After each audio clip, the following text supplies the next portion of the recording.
So welcome everyone to the COSA member webinar. And I'm going to turn it over to our moderator today, David Ware. David?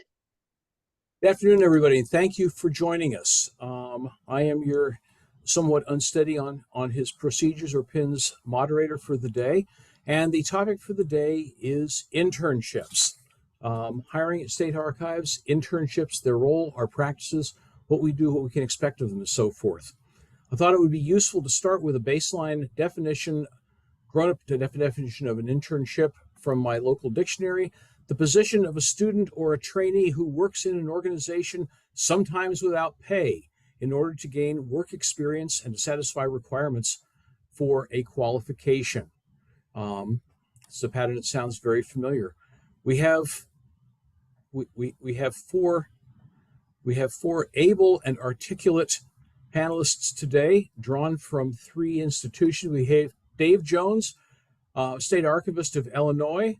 We have Sarah Walker and Lindsay Meidinger from North Dakota, and Mark Harvey from the archives of the great state of Michigan, our twin state from back in the 1830s.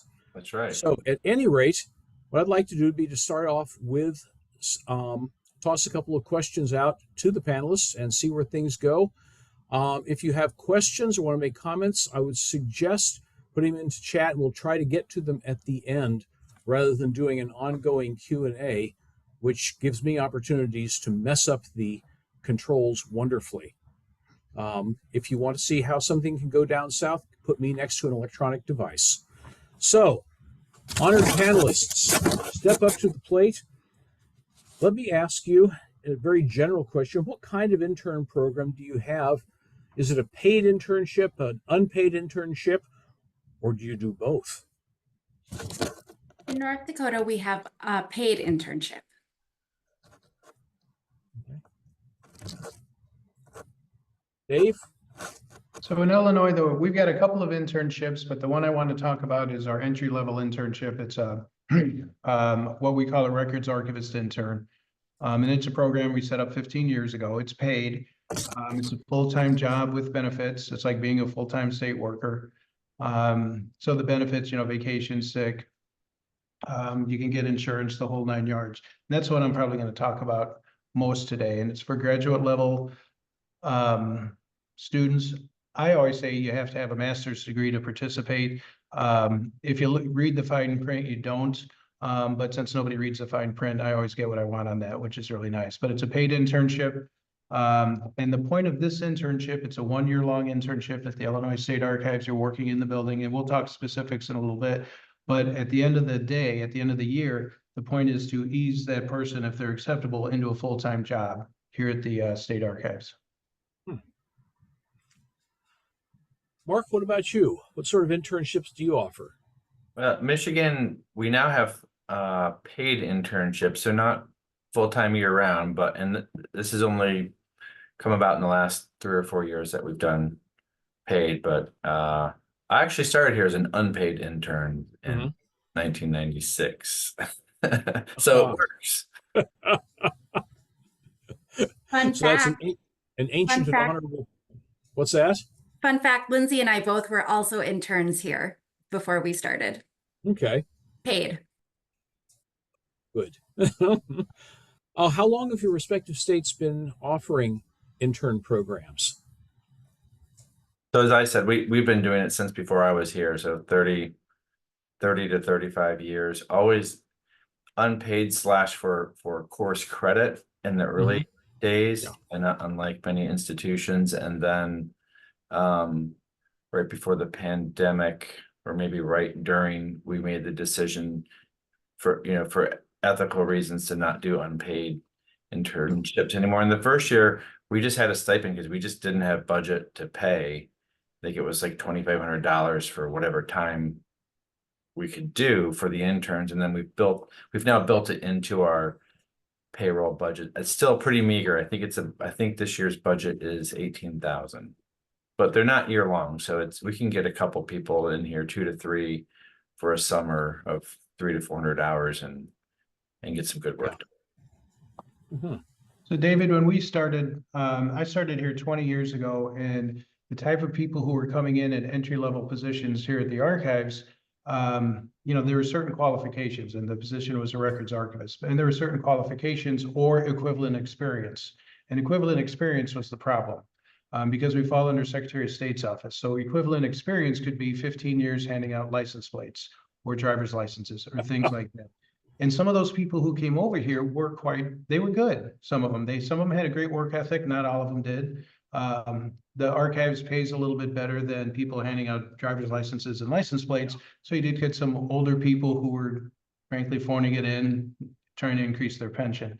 But almost all of them, even if they did good work, they were doing good work from 8 to 4:30. Okay. And that was great. Customer service, good stuff. They knew their jobs, but I wanted a more professional staff. I wanted people with a bigger vision. I wanted people who were going to participate in COSA, for example. And I've got, you said you might not be able to go. I've got 8 people going to COSA this year, and I encourage everybody on this phone call. Well, it's also next to Illinois. St. Louis is a suburb of Illinois, as we all know. But I encourage everyone to go to COSA. But I wanted more professionalism. So we created this program. It was based on what some other state agencies do, where we bring in a master's, a person who has a master's and some experience in archives and has an interest in the field. And so 1-year program, it's a full-time gig. And one thing I want everybody to take away from this program is if you're going to hire an intern, put them to work. Bodies are very scarce in our world, hiring people. If you're going to have somebody there, put them to work. And that's what we do. So we do a little bit of training.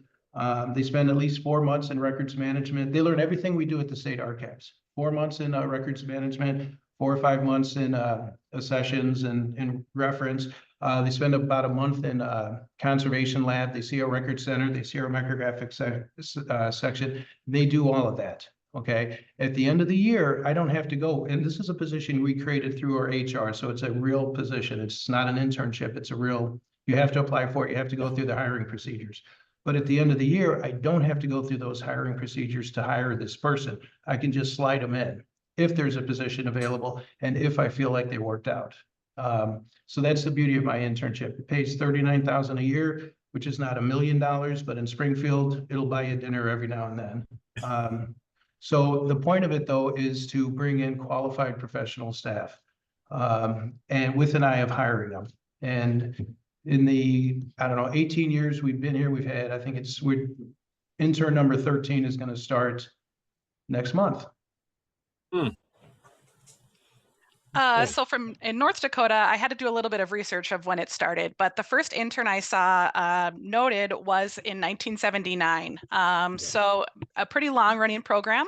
Of course, it wasn't like fully through the 80s and 90s. It kind of died down, but then picked back up in the 2000s. And we've been pretty consistent from 2010 on. So definitely a pretty established program, especially we really try to reach people specifically in North Dakota. So aiming at the North Dakota schools. Unfortunately, we don't have a higher education program or a grad program that features archives, records management, or information sciences locally. The closest one is like 2 states away. So to have those internships, we really focus on undergrads, trying to get them into the market our profession and tell them what we do. They also don't have much experience coming into archives to research. So that's another tool we use to market what we do. Question: What's your funding or support stream to underwrite your internships? So just real quick, in Illinois, again, we're it's a normal position, just like any other. Wow. It kind of depends. Sometimes we do grant funded, sometimes we do just special funded, like rollover funding that we have, or we actually work with the HRMS system, so Human Resource Management System, which is the statewide HR, and they fund half our wage every time if it's a student. So they chip in money. Michigan is just general fund payroll, just like we use for FTEs. Okay. Out here in Arkansas, our official internships are unfunded. We found ways around that, but I guess through essentially turning interns into contract workers who we can then pay out of grant funds. so they don't end up in the general appropriation. Okay. Finding good recruits. How do you recruit? What's your process? And is your parent department or agency's HR department involved in recruiting interns? So like I mentioned a little in my last answer, or 2 answers ago, we really focus on the North Dakota schools. So we send out directly to the history departments, any of the like counseling departments, stuff like that. But we also, share out to archives gig or around the country or hit specific grad schools as well. We do a lot of the marketing for the positions. Our HR will help us with the posting and everything, but we're pretty much the ones trying to find the applicants. So. Okay. Yeah, So same for Michigan. We promoted all the I schools, and last summer we actually had interns that were attending University of Illinois, but were from here locally, so it worked out for them. And then so in Illinois, our program was set up because we have another intern program with our regional depositories, where we have graduate students at 7 universities handle local records, and we train them. And then after their internship ended, they had no place to go in Illinois. And some of them were quite good and have gone on to bigger and better things in the archives world. We really didn't have a place to bring them. So that's kind of what created this program. And so when this program started, it was kind of word of mouth, talking to the interns at the universities who we thought were good. And it's like, we've got this new internship program if you're really interested in going into the archives. And so that was why the program was set up, and we continued with that. But it has gotten bigger. We've got 2 library science schools in Illinois. And so we reach out to them. We've started to go to some of the job places like Indeed and post on that to try to get more applicants. I'd encourage everybody here, of course, to use the COSA job board. We haven't yet, but we're going to start. We don't open these up that often, but to use the COSA job board. We started to expand our horizons, but it started off really just to help our what we call our IRAD interns, to get them in here, and it has expanded, and we get a lot of good applicants. How big a pool of applicants do you all get for your internships? For the how many get hired as opposed to how many? I know, Dave, you just have the one golden ring, but how many applicants, for instance, per year? For us, it varies. Some years we have a lot being, I don't know, 7 or 8. Other years, we just don't have that many. Yeah, 5 to 10, I think, is the average. I think our last round was 13. We interviewed 4 or 5. Yeah. We usually seem to get 5 to 10, and then if it's on the lower end, we also treat it as an example of how to interview. So we usually interview all of them, so they get that experience as well. Okay. One question, this is something that occasions discussion among the managers here, is, which projects do your interns generally get put to work on first? How do you get them stuck in to the organization culture? How do you like to start them out? We've developed a sort of a cohort structure where we team up with the museum, which is in the same building, and have the interns do sort of discovery times together, brown bag lunches, and try to give them a holistic view of both what the archives does and the museum, in addition to having their core projects. So we're not just going to go stick them in the corner and have them get one thing done. We're going to give them something that's tangible and that they can list on a resume that they worked on, but also is something of benefit to the organization, because as everyone knows, it's a huge time commitment. But then also give them a taste of all the different areas, whether it's arrangement, description, reference, accessioning, records management, or field work. Yeah. We're similar in that we also team up with other team members here. We have museum collections, paleo collections, archaeological collections, and all of our spaces will kind of share, having interns go back and forth and get a chance to tour the collection spaces, and really learn a lot about what is going on at this institution and in general in archives and museums, and really get a taste of everything. We also have those specific projects, like Mark was saying, that we have them working on, so they have something that they can say, look back at and show that they have done. But we do a lot of training right at the outset, and really do as much as we possibly can to help them know how to do these jobs. They are really learning them from the inside out. And we're there with them along the way to help with all of these different steps. We have a few different types of internships. We pretty regularly have a reference internship, which is someone that I usually work with. And that one in particular does have a lot of more various tasks. One of the tasks that they get that we kind of start on a little earlier is something that we do in conjunction with our local radio, Prairie Public, which is our local Lindsay. Public radio. PBS, public radio. Yes, Public radio. Thank NPR. you. NPR. And we have a program that we kind of work with them called Dakota Datebook, which is little snippets of historical tidbits that happened on this day in history in North Dakota. So that person gets to actually kind of dive into just doing research and using our resources, which really helps them connect with what we have. It's a really cool way for them to get started. Some of the other internships that we have are really specific to different programs, and they do more of a deep dive, whereas the reference internship gets probably a broader spectrum of what they're doing. So it kind of depends on the internship, but we really try to work with community and getting them really involved in the excitement of what we're experiencing, emphasizing our goals, trying to connect to the people and just what we're here for. And we've had some really great internships, and many of our interns have gone on to work with us or other organizations, or decided instead of working here, they're going to go into archives. It's been wonderful. One other thing we do at the state archives in North Dakota is that we spend time in very different archives. So we always make sure to visit a privately run archive, a federally run archive, like a county level. And then we also visit one of the State Historical Society's historic sites. So we're not just focusing solely on what we do here at the state archives, but we're giving them a full encompassing look at all types of archives and all kind of public history.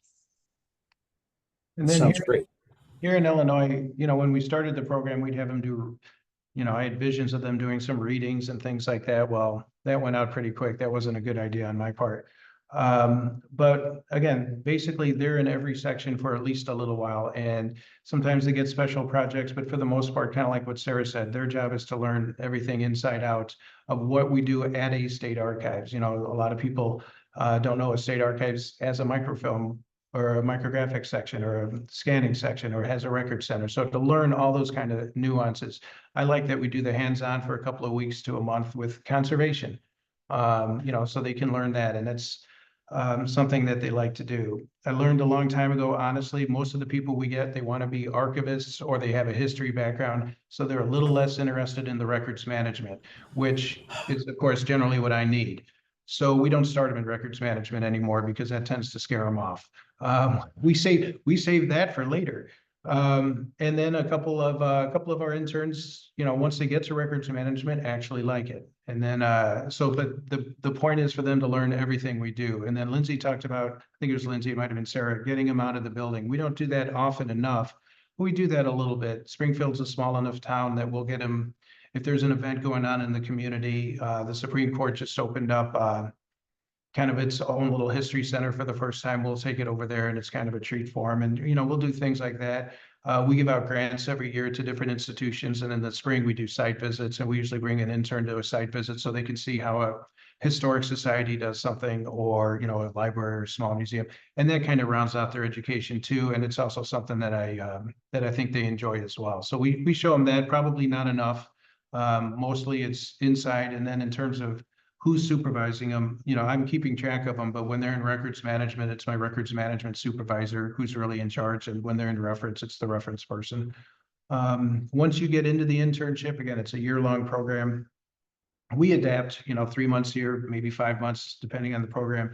And at least halfway through, I'll give them updates on, hey, this is what I'm going to be looking for. And, you know, so this is what I want you to concentrate on. This is what I want you to kind of learn about.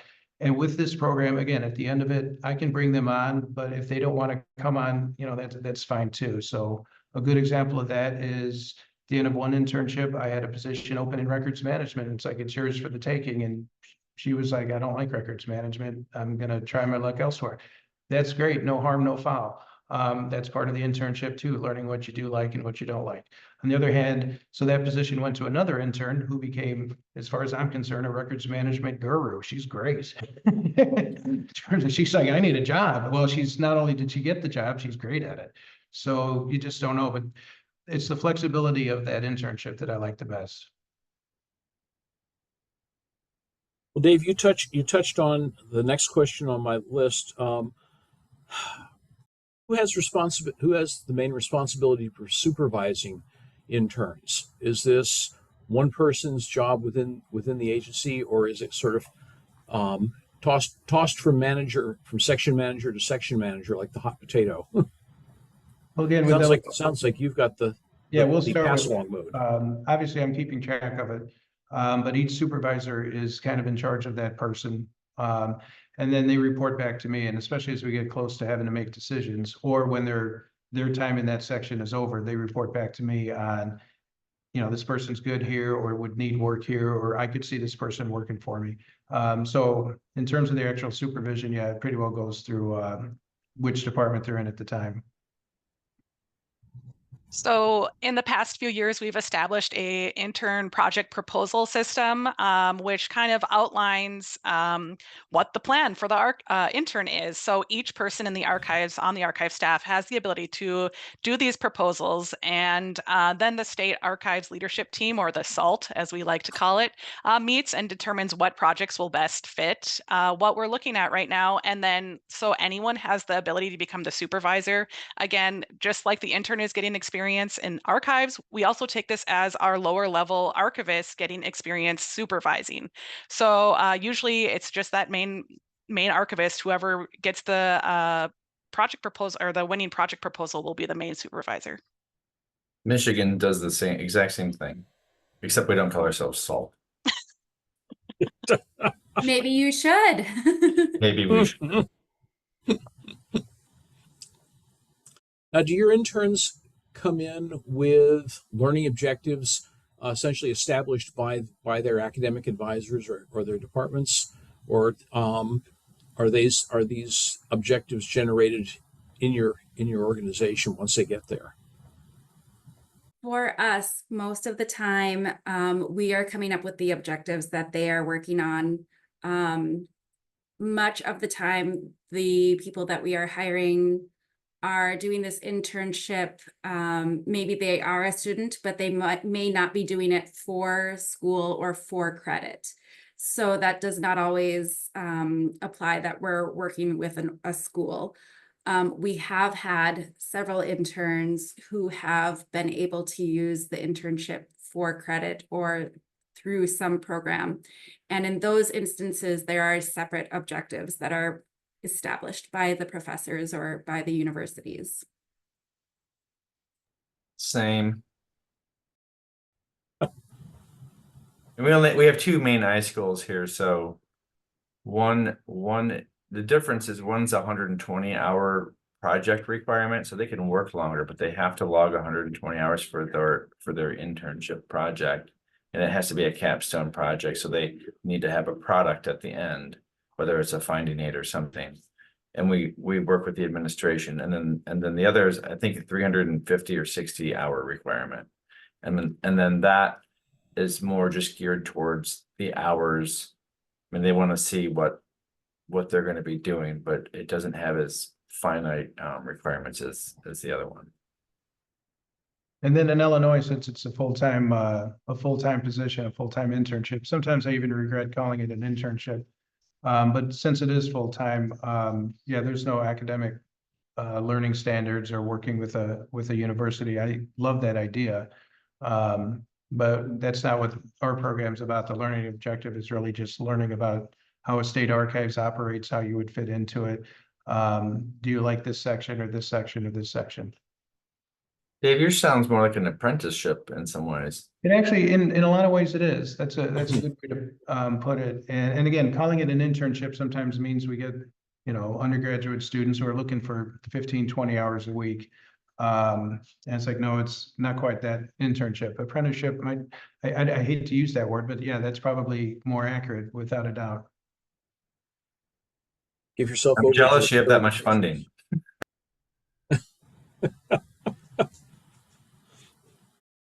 Well, one question here: what's your budget amount for your intern programs?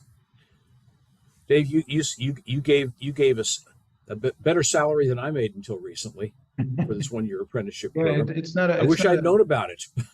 Yeah, no, it's not a bad salary. Again, it's a FTE position, so. Yeah.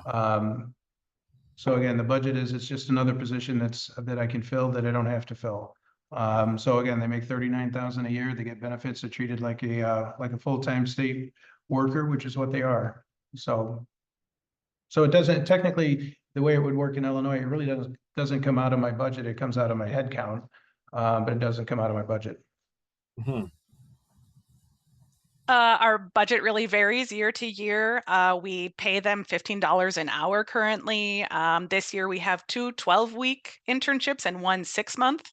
And then next year we've budgeted for a total of 48 weeks. So we'll determine how to break that up, if it's going to be multiple 12 weeks, 2 6 months, or whatever it might be. So.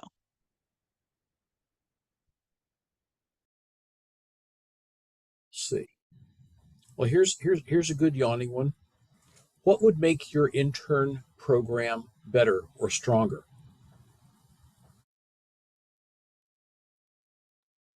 I think that's a really tough question. I know. Sorry. I didn't write this one, honest and true. So like we're dreaming as big as possible here. And I think everybody is aware internships can take a lot of time.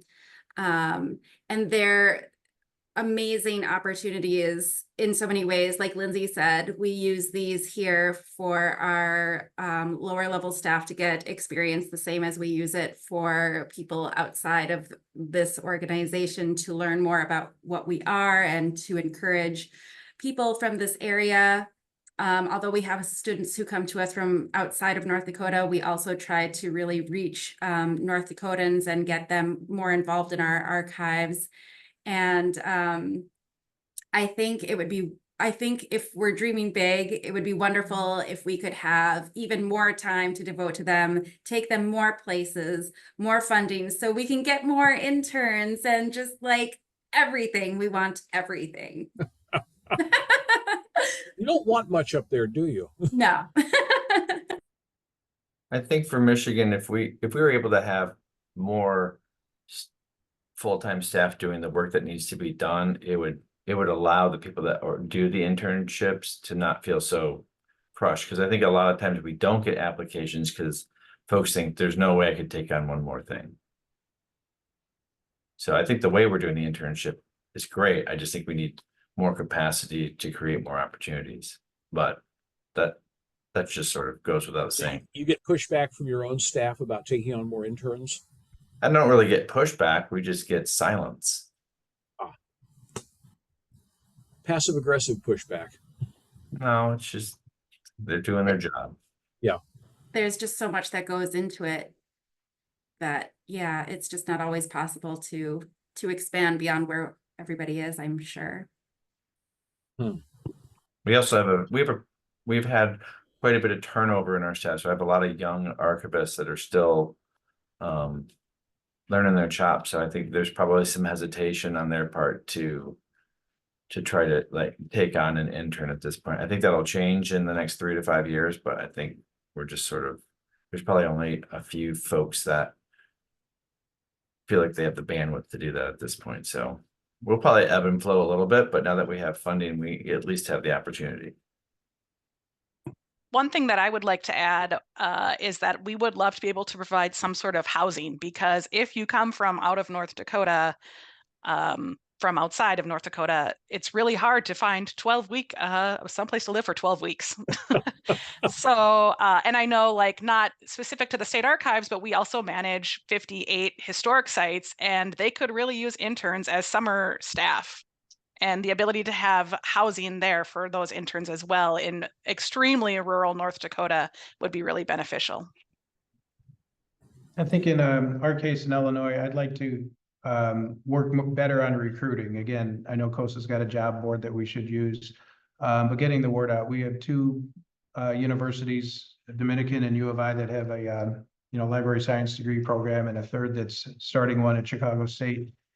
We reach out to them all the time and say, look, you're going to be an intern for a year at the Illinois State Archives. That's a pretty good place to start if you're going in a career. And it just doesn't seem to work with these universities. We keep plugging away, but they just don't keep sending us bodies, which is kind of a shame. And then actually, Lindsay brought up a good point. Some of the people we've gotten here, they're taking a real chance. They're giving up. Some of them have been out in their field for a year or two, or they're coming from a distance. They're getting this internship for a year with no guarantee they're going to have a job, and they have to be in Springfield. So yeah, in a crazy world like Sarah's talking about, yeah, providing housing would be awesome. I hadn't even thought of that, because these guys are taking a risk, and there's one or two of them who it hasn't quite worked out, which is a shame. Luckily, they were at least local. And again, one of the things we do try to do is if we see it's not working out, we do try to set them up with a job someplace else, or at least let them know in advance as early as possible. But yeah, the recruitment is probably the biggest thing I'd like for us. But maybe we'll buy a house, because yeah, I think that would actually help with recruitment, because people aren't going to come down here for Chicago and take a chance. But if at least they had a place to stay, maybe that would help. That's an interesting point that you made. Well, the housing question, that has been a real boon for one of our branch operations down in the southwest corner of the state, in the little rural town of Washington, the Williamsburg of southwest Arkansas.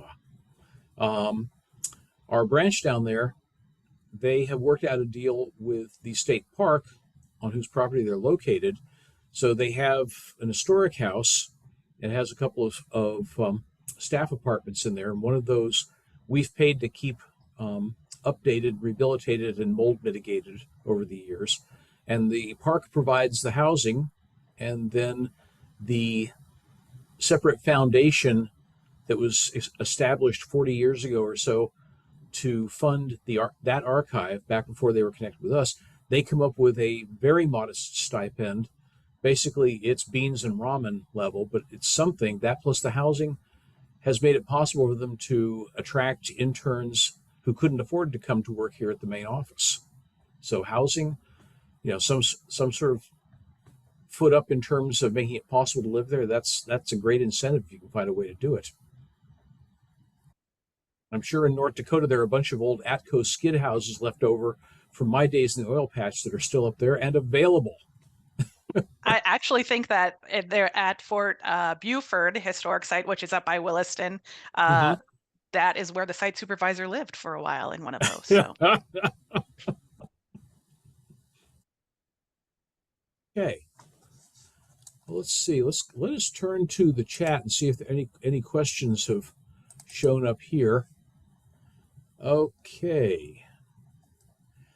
Depending on time, we've got time. Would you like to comment on your? Okay, that's Lisa. We can unmute you if one of our audience members would like to comment on the intern program.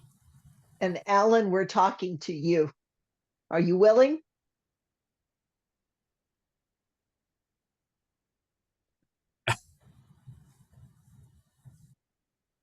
You should be able to unmute now. There you are. You hear me? Yes. Okay. Yes. So in Connecticut, we are unfortunately an unpaid intern shop at the moment. I'd like to change that, and that's on the radar. We usually work with our local. We have a library school in Connecticut, Southern Connecticut State University. We also, of course, have Simmons University, which is in Massachusetts. We used to have a lot of interns from Simmons, but that's Boston based, and so transportation is definitely an issue. And so we haven't had interns from there since before the pandemic, but we usually have them from our state university library program. And one thing that we did during the pandemic, which I've continued to do, is to actually have what I call remote internships. And so it's not the same as getting physical hands-on experience per se, but at least they're able to work on a project. So some of the projects have been transcribing historic documents, working with us on that, because we don't have the staff capacity for it, but we would like to be able to make documents more accessible, both through typewritten and eventually someday human narrated, because we have a great relationship with our Connecticut Radio Information Systems, which they read like the newspaper, magazines, other types of materials for those with print disabilities and learning disabilities. And so they've also read historic documents in human narrated voice, so not computer voice, but actually human narrated voice. That has some cost to it, but having interns sort of work on some of that gives a purpose of, we're going to make this more accessible to the public and at some point, and they have a tangible, like you've talked about, having a tangible product that they can show, that they can show that, yes, I did this. And few of those interns that we had work on some court records from the 1700s, they learned a lot in those in the 120 hours that they have about things that they didn't even realize that were going on in the state in that time period. Some other things I've had them do from a remote perspective that actually help us with quality control. And so we meet with them virtually, we go through it. We continue to meet with them on either weekly or semi-weekly basis to go through that. And that helps us to actually do quality control, so that, because usually staff does a lot of the input of data. And so we need another set of eyes to look at it and to make notes and to things that we can then make available. So that it's not the same as coming on site. We do offer on site as well. And so we usually have one or two interns a semester from the local library school, and doing, typically at this point, working on our New Haven County Court Records project, but we also find other projects that will fit them, or and things that are kind of contained, so that we don't have them. Again, we have some sort of, as we all talk about, tangible. So some of the tangibles out of the New Haven project have been actually, like writing a blog post, and working on some data collection from that as well, of identifying individuals, Black, Indigenous, and persons of color. So that's just some examples of some of the things we've done as part of our internship program. It sounds, at least, that you have a varied selection of materials for these unpaid interns to do. Yeah, like I said, we try. I mean, the moment our big thing has been the New Haven County Court Records project, because unfolding, flattening the documents and all of that, it's just, it's a huge project. And so we've slotted them into that to keep that project moving, and not have like other court projects where it gets to a point and like everything stops and we're like, why did we stop? But otherwise, in the past, when I first started here, I really tried to have projects that really fit interests as best as possible. Because if you're not interested in it, then you're not going to do a good job. And as Dave mentioned, we've had to let a few go at times too, because things just weren't working out. Yeah. Well, we here in Arkansas, we have traditionally had them primarily working with really basic flattening documents and then some very minimal small collection processing. But we have, in recent months, we have interns playing with our big toys, our big Zoichel scanner, and now our new Book i5s. Because in part because we've lost enough staff so that we don't have enough people to run them. And so finding that our interns, they enjoy getting some exposure to and getting some proficiency with the high-tech equipment, as well as doing the fundamental stuff. And so right, we're happy with the quality of the work they're doing. yeah, I've had interns in the past do scanning projects as well, taking a discrete area and working with them on that. And metadata, just learning how that there's all this data that goes with it, that the scanning is part of it. And it's important to know how to do it correctly, because you can mess a lot, including myself, you can mess a lot of things up in scanner settings. But also doing the data and how that works and the whole process of that. Yeah. Okay. I seen John Dugan has surfaced. Missouri have any insights? Sure. I think I'll echo what he was just talking about. So we've had an internship project that actually initially was co-funded by the Springport Historical Society of Missouri. Probably 25 years ago or 30 years ago, they paid for 2 interns each summer. And even though we've stopped getting that funding stream, we've continued that internship program. They have processed the court records from at least the creation of the state until I believe they're up into 1878 now. So they've done hundreds of cubic feet over those years. It also gives us kind of a standardized curricula. They learn how to humidify documents, how to do surface cleaning. They learn how to unfold them. Initially, they were just labeling the folders, but more recently, what we have them do is they index the previous semester or year's records. So they actually are familiar with the records before they start doing some of the preservation elements of that. They are paid, and they always have been paid. We've had other paid internships and unpaid as well. But that's our kind of flagship internship. And I would say, I would maybe call them soft money employees. We probably have at least 25% of our existing staff formerly were interns with us. We're sort of like North Dakota in some ways, in that you've got to be here. I mean, you got to come here to be here. I mean, like, it's just, so if we can get them here and show them what we're doing and the level of work we're doing and the level of need, a lot of them stay. So, and that doesn't count the other 25% that we had working for us. And then maybe they went and worked for like North Dakota or something like that too. So, which we're happy about some of the time. So, yeah. We're happy for any of those who might have come up to join us. And full disclosure, she was a tech when y'all stole her, not an intern. So, yeah. But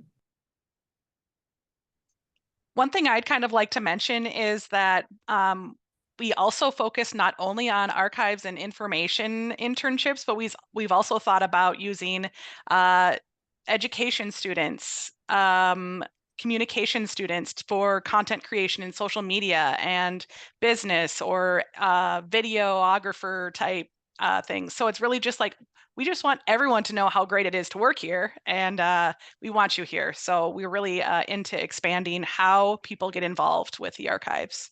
And we've found a few other means as well. So we have a work study program that kind of has been feeding in with the internship program. In fact, last year we had an intern who was a work study student. So we've worked with one of our local universities, and they pay for the student, and then they just come here and do a couple of hours every week, and it's not a huge time commitment. So of course, projects are planned accordingly.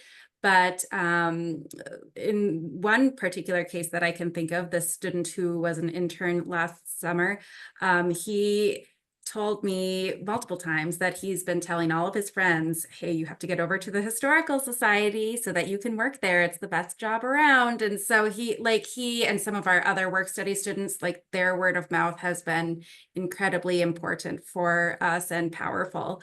So we've just gotten more and more people interested in coming here.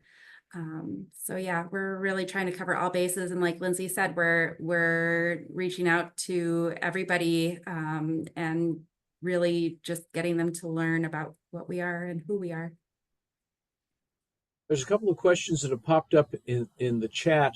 There's a couple from Veronica Lara. Are there specific aspects of your respective internship programs that have worked well and led to success in the program?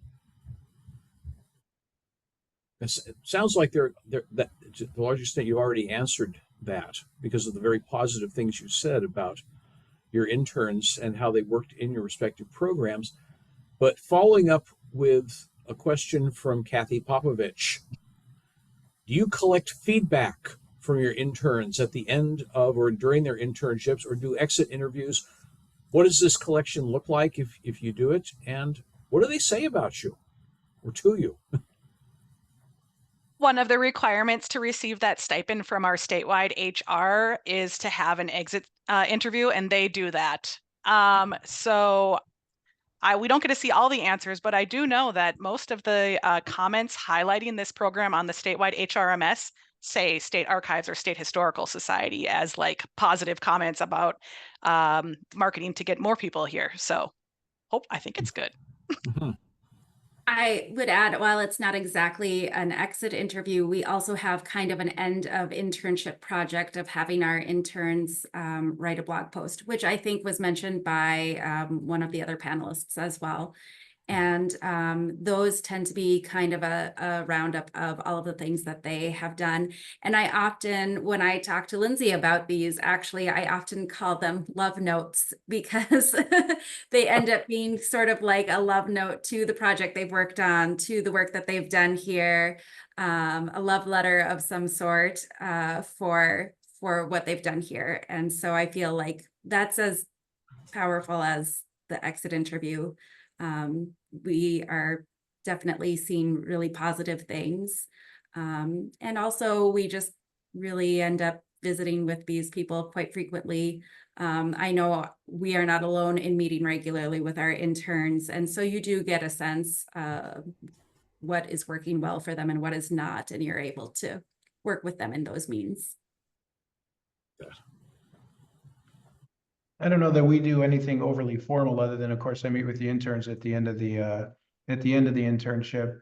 And the ones we're going to hire, well, those are always fun and very positive. But I personally get a lot out of those. I talked earlier about how this is a full-time internship and it pays $39,000 a year. Well, up until the last intern, it didn't. And I didn't realize, quite honestly, how poorly they were paid, which is, again, I think why Lindsay talking about housing also resonates, because I remember actually visiting one of the interns at her apartment, and it was not the nicest apartment in the nicest neighborhood, but because of different things in her past and things she was counting on that didn't happen, she didn't have any money. So that exit interview led to a really nice pay hike for our interns, which was huge. And again, it was something that wasn't on my radar screen. Some of the things we've gotten out of those exit interviews, or that I've gotten out of, have been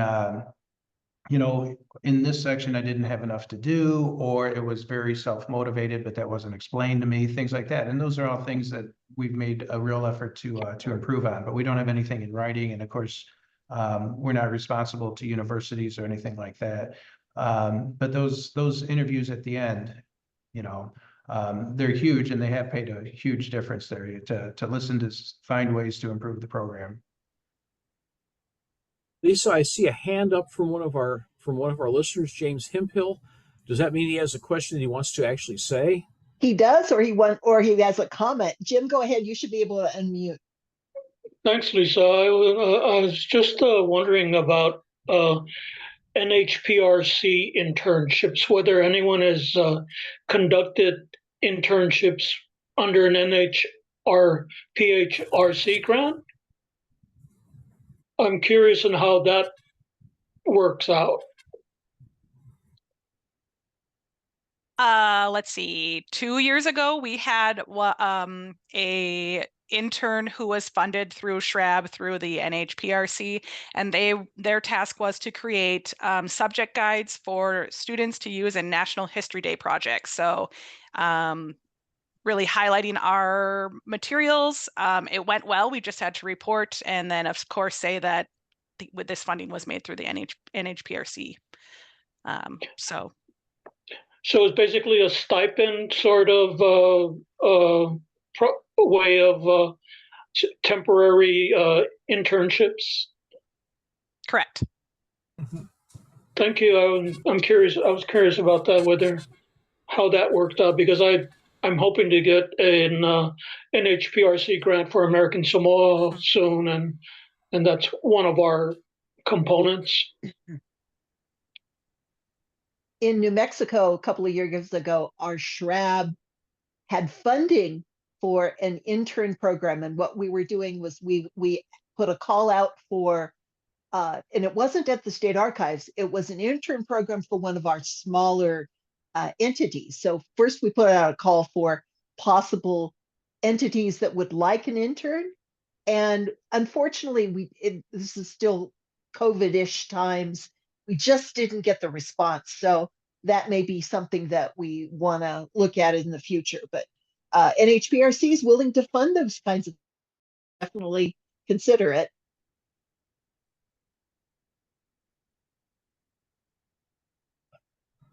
There's one more question in the chat string, again from Veronica, and this is a loaded one. Do you think an internship program is worth the time and money, or would you prefer to hire full-time permanent archivists? Is both an answer? So the answer is yes? Yes to both, yes. I think, well, at least 3/4 of us said that we were interns at one point before we got our job on the panel.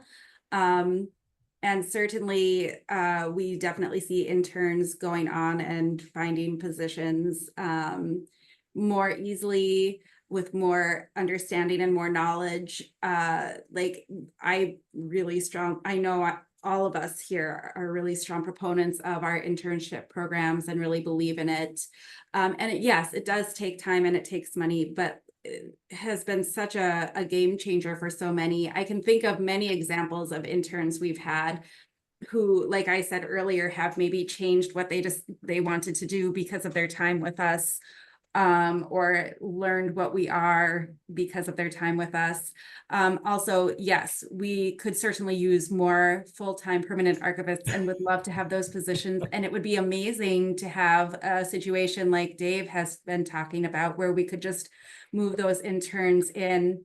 We don't have those positions as readily available all the time, and as much as possible, we do like to use our interns. They know our systems and they know how we're doing things, and we have seen how they work and we know how they work, and it would be wonderful to have the best of all worlds and both. Half of the 14 FTEs currently here in Michigan started as interns. Woo-hoo. So 7 of the 14. And we're in the position in Illinois, again, with our program. I've got, I think, 4 of my staff are currently former interns, and we've hired a few more that have moved on, but it gives me flexibility. So if I know there's a good, I'm in a very fortunate position. If I know there's good candidates out there, experienced candidates who are applying for the records archivist, the entry-level position, I don't have to do an internship. And I've got some great employees who I've started without doing the internship, which is awesome. And it's that flexibility that I know it's like, you know, because people will come to you and say, hey, I'm looking for this or that. And it's like, well, apply. And if I know they're out there, you know, I've brought in a couple of great just entry-level records archivists over the past few years, but I've also brought in some interns who have really worked out well as well. So there's that extra level of flexibility that has really helped a lot. So I think it's definitely worth our while. Okay. Well, Lisa, I think this is the point where I turned control of the television back over to you, isn't it? Well, you can, and I think Lisette made a really good point in chat. Internships can help create a diverse pool of candidates for full-time positions. So I think it's win-win for everyone. It's a win-win for the archivists, and it's a win-win for the intern. So Becky, let's go on to the next slide. Anybody else have Dave, did you have a comment? No, okay. So we hope you enjoyed today's chat about interns, this panel discussion, and we hope you'll continue joining us for member webinars. And so we've got 3 more coming up here in the next 3 months. And someone asked me earlier, First Amendment auditors in August. Yes, that is the guys that are coming in and trying to film you, etc. So you wouldn't think that you'd have to deal with that in an archive, but it's possible. So we wanted to give you guys exposure for that. So if you're interested, please go check out. And one of the things you can do is you can register. And if for some reason you can't make it live, we will always have recordings so you can watch the recording. Next slide. And then, of course, we have our State Electronic Records webinars as well. They have one scheduled for July about born digital records. So we hope that you'll join in for that. And again, go check it out, log in, and they too have recordings if for some reason you can't attend live. Next slide. And something else we don't really talk a lot about, but I would certainly encourage particularly all State Archive staff to look into this, is our sponsors, our major sponsors, are allowed to do what we call a shop talk as part of their package. And it's a 1 hour talk about what they're working on. It's not a sales pitch, and they might reach out to you if you are to say, hey, are you interested? But for the most part, they understand what they're doing is showcasing work that they're doing. Oftentimes they'll bring in another one of our state archives as a partner in their presentation. So we've got 3 scheduled coming up, 1 in August, 2 in September, back to back. So I hope you take time to look at those, and we're in the process of getting the topics so you'll know what those are, but definitely register for those. And it's a great way to find out about their product without having to talk to the salespeople directly. Next slide. As always, there's lots of ways to contact us with COSA, and we hope you'll use whatever ones work best for you. Next slide. Naturally, none of this is possible without the funding we get from our funders, our grants. We have 2 right now from IMLS and from Mellon. Next slide. And of course, our sponsors. So we hope that if you're speaking with our sponsors, you will let them know that you do appreciate their supporting our work here at COSA. Next slide. And finally, we do have a webinar evaluation. Please do take a minute and answer the questions. It really does help us in the education committee have an idea of what things you found useful, maybe some suggestions for topics you'd like to see. So we definitely want you to let us know, and it just takes a couple of moments, and it's really, really useful. So with that, I'd like to thank all of our panelists today. I'd like to thank our impromptu panelists as well. And David, I'd like to thank you for being our moderator today. Anybody have any last words? If not, all right. Thank you everyone for joining us today. And we'll see you next time at the COSA member webinar. Thank you for joining us today. Bye-bye.